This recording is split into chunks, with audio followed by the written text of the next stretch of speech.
ದಕ್ಷಿಣ ಶಿಕ್ಷಕರ ಕ್ಷೇತ್ರದ ಅಭ್ಯರ್ಥಿ ದಿಢೀರ್ ಬದಲಾವಣೆಯಾಗಿದೆ. ಪರಿಷತ್ಗೆ ಅಭ್ಯರ್ಥಿಯನ್ನ ಘೋಷಣೆ ಮಾಡಿದಂತಹ ಬಿಜೆಪಿ ಈಗ ತಾನು ಘೋಷಿಸಿದಂತಹ ಅಭ್ಯರ್ಥಿಯ ಹೆಸರಿಗೆ ತಡೆಯನ್ನ ನೀಡಿದೆ. ಇಸಿ ನಿಂಗರಾಜುಗೆ ಟಿಕೆಟ್ ಅನ್ನ ನೀಡಿತ್ತು ಕೇಸರಿ ಪಡೆ. ಅಭ್ಯರ್ಥಿಗಳ ಲಿಸ್ಟ್ ಕೂಡ ಬಿಡುಗಡೆಯಾಗಿತ್ತು. ನೈಋತ್ಯವನ್ನ ಖಾಲಿ ಬಿಟ್ಟು ದಕ್ಷಿಣಕ್ಕೆ ಅಭ್ಯರ್ಥಿಯ ಹೆಸರನ್ನ ಘೋಷಣೆ ಮಾಡಿಬಿಟ್ಟಿತ್ತು. ಆದರೆ ಈಗ ಈ ಸ್ಥಾನವನ್ನ ಜೆಡಿಎಸ್ಗೆ ಬಿಟ್ಟುಕೊಡೋಕೆ ನಿರ್ಧಾರವನ್ನ ಮಾಡಲಾಗಿದೆ.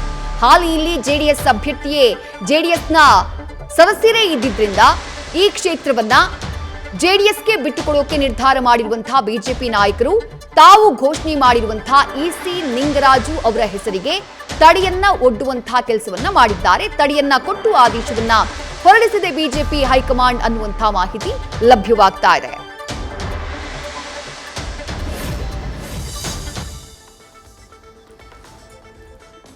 ಆರು ಕ್ಷೇತ್ರಗಳಿಗೆ ನಡೀತಾ ಇರುವಂತಹ ಪರಿಷತ್ ಚುನಾವಣೆ ಇದು. ಅಭ್ಯರ್ಥಿಗಳ ಲಿಸ್ಟ್ ಘೋಷಣೆಯಾಗ್ತಾ ಇದ್ದ ಹಾಗೆ ಸಾಕಷ್ಟು ಕುತೂಹಲಕ್ಕೆ ಕಾರಣವಾಗಿತ್ತು. ಯಾವಾಗ ದಕ್ಷಿಣ ಕ್ಷೇತ್ರಕ್ಕೆ ಬಿಜೆಪಿ ಅಭ್ಯರ್ಥಿಯ ಹೆಸರನ್ನ ಘೋಷಣೆ ಮಾಡ್ತೋ ಆಗ ಮೈತ್ರಿ ನಾಯಕರಲ್ಲಿ ಅಂದ್ರೆ ಜೆಡಿಎಸ್ ನಾಯಕರಲ್ಲಿ ಒಂದಿಷ್ಟು ಗೊಂದಲ ಮೂಡಿತ್ತು.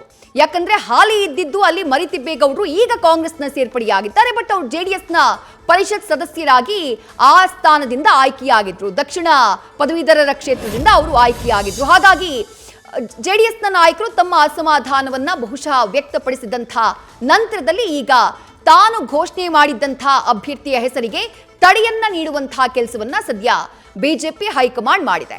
ದಕ್ಷಿಣ ಶಿಕ್ಷಕರ ಕ್ಷೇತ್ರದಲ್ಲಿ ಜೆಡಿಎಸ್ನ ಸದಸ್ಯರೇ ಇದ್ದಿದ್ದು, ಆದರೆ ಜೆಡಿಎಸ್ನ ತೊರೆದು ಕಾಂಗ್ರೆಸ್ನ ಸೇರಿದ್ದಾರೆ ಮರಿತಿಬ್ಬೇಗೌಡರು.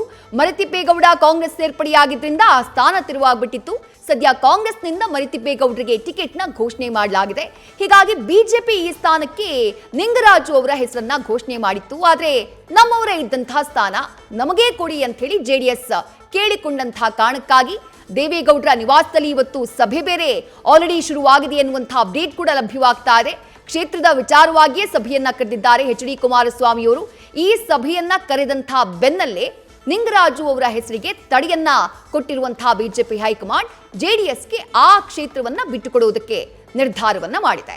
ನ್ಯೂಸ್ ಫಸ್ಟ್ಗೆ ಬಿಜೆಪಿಯ ಉನ್ನತ ಮೂಲಗಳಿಂದ ಲಭ್ಯವಾಗ್ತಾ ಇರುವಂತಹ ಮಾಹಿತಿ ಇದು.